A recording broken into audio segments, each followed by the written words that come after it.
All righty, let's get into it. You're watching New York Knicks Now by Chat Sports. I'm your host, Marshall Green. The Joel Embiid trade rumors are on fire as the NBA offseason is pretty much here for the 76ers after they fired Doc Rivers and lost in the Eastern Conference semifinals to the Boston Celtics. A lot of smoke is surrounding this situation, and we broke it down from a New York Knicks perspective earlier in the week because Bill Simmons and Zach Lowe talked about Embiid and the New York Knicks potentially going all in on an Embiid trade. But today, more rumors are coming out.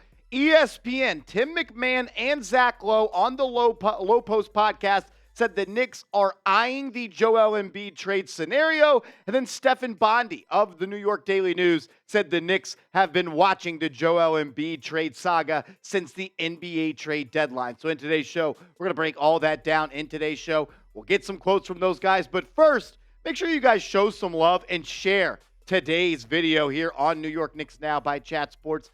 We would really appreciate it. Let's get the word out about the channel because we're putting out videos every single day on the latest Knicks news and rumors this offseason. And there's some people out there that need to keep be in the loop here on the channel. So click the share button below the video. Select the Twitter icon. Click post to Twitter. And if you tag me at @MarshallGreen_, I will retweet you and I will give you a follow on Twitter. So share today's show and make sure to tag me at @MarshallGreen_.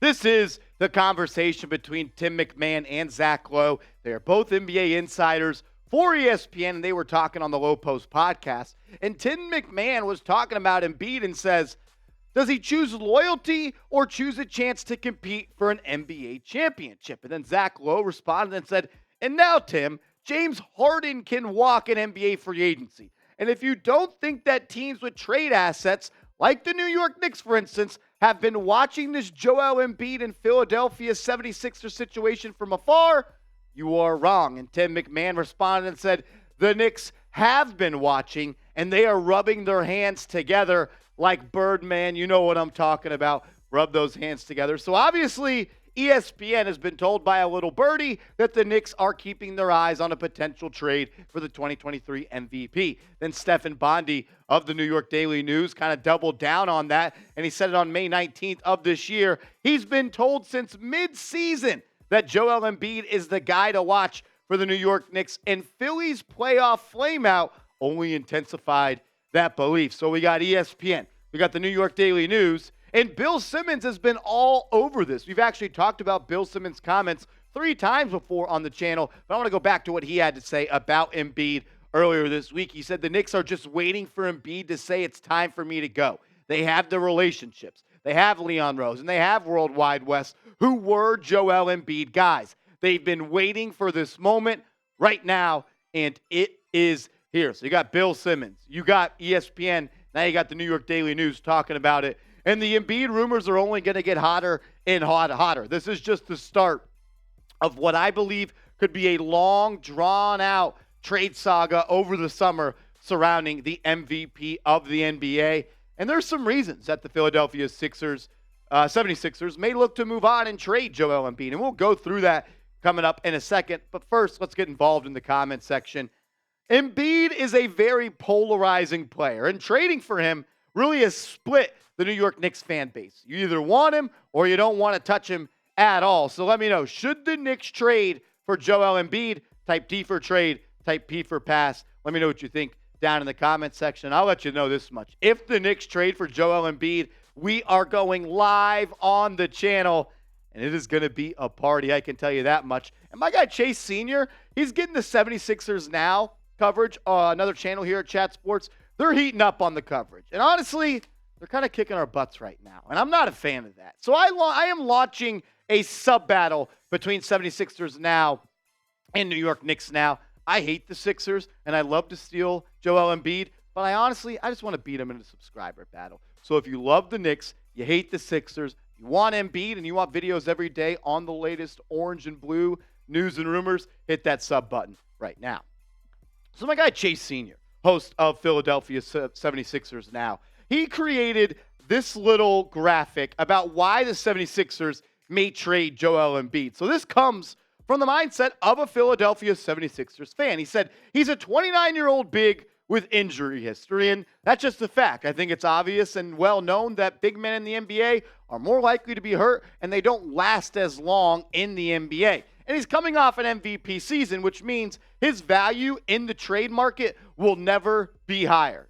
Plus, you got a new head coach. You just fired Doc Rivers, and you're dealing with sketchy James Harden, and reports are coming out that he's already pretty much agreed to be a Houston Rocket. Another reason the Sixers could trade him, this goes back into getting a lot of value back for him. There's 3 more years on his contract, so a team that's trading for him will have him at a cost-controlled price on the roster for at minimum 3 more years. The new deal wouldn't need to get done as soon as possible. And if you wait to trade Joel Embiid and he gets hurt, you're screwed. You missed the opportunity to cash in and get all you can get for the 76ers. There's a lot of reasons the 76ers could trade him. But my biggest worry as a Knicks fan and the Knicks trading for Joel Embiid is the injuries. It is just something that I cannot look over. And I thought someone made a good comment yesterday. We did a Kristaps Porzingis video, and I talked about in that video that the injuries for Porzingis worry me. And someone in the comment section said, I would rather take a risk on a player with that much talent than stick with a roster that we know can't punch through the ceiling. And while I don't 100% agree with that, I understand that line of thinking. But I am worried about Embiid's injuries because when you look at the games that he's missed over the past 5 seasons, it's a lot. He has missed less games than before in the last 2 seasons, just 30 missed regular season games in the last 2 years. But my biggest gripe is the guy misses playoff games. 5 in the last 3 years and 6 in the last 5 years. I need my best players to be available in the playoffs, and history shows you that that is not Embiid's strongest suit right now, and that kind of worries me a little bit. And then you tack on the injury issues with the fact that he is owed so much money over the next 5 years or 4 years of the player option. It just worries me a little bit more. And I understand this is the cost of doing business. This is the cost of having an MVP candidate on your roster. And look, if I'm getting a Joel Embiid to play 60-plus games a season, I don't mind paying this money because the money matches up with the production. But I can't have him missing playoff games. And exactly, I can't have him missing multiple playoff games in the same season. He'd be under contract until 2025, has that player option in 2026, and then he would be a free agent in 2027 when he is 34 years old. But whether it be the contract or the injuries, you cannot deny how special of a player and how special of a talent Joel Embiid has been, and he's been in the regular season. He's averaged over 30 points per game the last 2 years, 10-plus rebounds in all of the last 4 seasons, a block and a half in those years as well. He's an efficient scorer. He's honestly a 3-level scorer, and he's one of the most dominant presence in the NBA. The thing is, with the injuries and the contract, he doesn't just miss games in the playoffs. He's not nearly the player he is in the playoffs that he is in the regular season. We told you, in the last 2 years, he's averaged over 30 points per game in the regular season, and those margins have dipped all the way to 23.6 and 23.7 points per game. Your best player's got to raise their level of play in the playoffs, and I have to ask myself, does the style of play and the way the games shake out being called by the refs and just the style and flow of the games in the playoffs, does that match up with Joel Embiid? I don't know. But I do know that Jalen Brunson and Embiid would be the best duo that he's ever played with. Yes, I am saying Jalen Brunson is better than James Harden. This is a make-or-break move for Leon Rose and company. Leon Rose, Worldwide West, Tom Thibodeau. I understand 29-year-old MVP candidates do not become available for a trade. And that's why I am really interested in this trade, and that's why we are entertaining it on today's show. But it is a make-or-break move for this regime. They were brought here to bring a superstar to Madison Square Garden. That is what Joel Embiid is. They have ties to the player. They have ties to the person. They know him inside and out. But do you want to hitch your wagon to a 7-foot, injury-riddled big that's going to be 30 in less than 12 months? Sometimes you got to risk it for the biscuit, and you got to spend money to make money. Scared money doesn't make money. It's definitely something to think about. And we'll talk about what the Knicks might trade for Joel Embiid coming up here around the corner. But first, get hooked up with a Real One Knicks Now t-shirt. Go to chatsports.com/realknicks. Support the show, support the team, and look swaggy this summer. Get your shirt. All the real ones have theirs. Get it right here. Chatsports.com/Real Knicks. So we were talking in the Chat Sports office today, me, my guy Chase Sr., he's a Philly Bull, I'm a New York guy, and we were saying what would be on the table for the New York Knicks if they were to make an all-in offer for Joel Embiid. Step one, you let the Philadelphia 76ers decide. Do you want R.J. Barrett? Do you want Julius Randle? Or do you want both? I don't think they would want both, and I think they would lean towards wanting R.J. Barrett, a 22-year-old wing that just averaged 20 points in a playoff run. So let's say they choose R.J. Barrett. Then you go to step two.